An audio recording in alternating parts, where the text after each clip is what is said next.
Super താരം Cristiano റൊണാൾഡോയ്ക്ക് 6ാം ലോകകപ്പിലും കണ്ണീരോടെ മടക്കം. ലോക കിരീടം സ്വപ്നമെന്ന് പറഞ്ഞിരുന്ന റൊണാൾഡോയ്ക്ക് സൂപ്പർ താരനിര കൂടെ ഉണ്ടായിട്ടും ലക്ഷ്യത്തിലെത്താനായില്ല.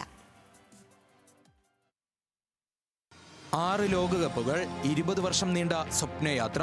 പക്ഷേ ക്രിസ്ത്യാനോ റൊണാൾഡോയുടെ കരിയറിലെ ഏറ്റവും വലിയ മോഹം വീണ്ടും കൈവിട്ടു. ഇനിയൊരു ലോകകപ്പില്ലെന്ന് പ്രഖ്യാപിച്ച് മണിക്കൂറുകൾക്കകം ഹൃദയം തകർക്കുന്ന തോൽവി. 2006 ജർമ്മനിയിൽ ലോകകപ്പ് അരങ്ങേറ്റം കുറിച്ച യുവതാരം 2026 6ാം ലോകകപ്പിലും പോർച്ചുഗലിനെ നയിച്ചാണ് കളം വിടുന്നത്. 5 ബാലൻദോർ, 5 ചാമ്പ്യൻസ് ലീഗ്, യൂറോ കപ്പ്, 2 വട്ടം നേഷൻസ് ലീഗ്. ഫുട്ബോളിൽ നേടാനാകുന്ന മിക്ക നേട്ടങ്ങളും സ്വന്തമാക്കിയ റൊണാൾഡോയ്ക്ക് ലോക കിരീടം കിട്ടാക്കനിയായി തുടരും.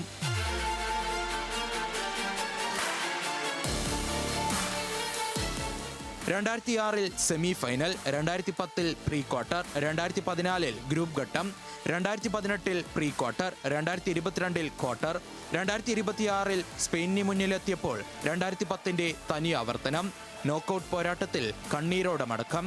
ഓരോ ലോകകപ്പിലും പ്രതീക്ഷയുമായി എത്തിയെങ്കിലും വിധി വഴിമുടക്കി.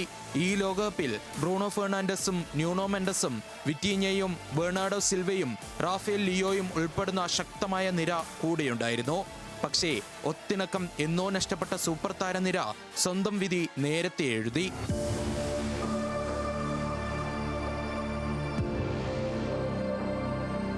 ലോകകപ്പ് ട്രോഫി ഉയർത്താൻ കഴിയാതെ പോയാലും ലോക ഫുട്ബോളിന്റെ ചരിത്രത്തിലെ ഏറ്റവും മികച്ച താരങ്ങളിൽ ഒരാളെന്ന സ്ഥാനം റൊണാൾഡോ ഇതിനോടകം നേടിക്കഴിഞ്ഞു.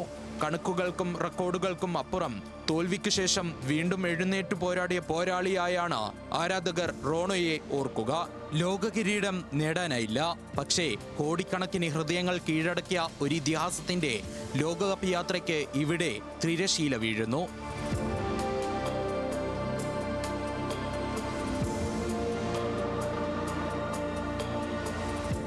Welcome desk news Malayalam.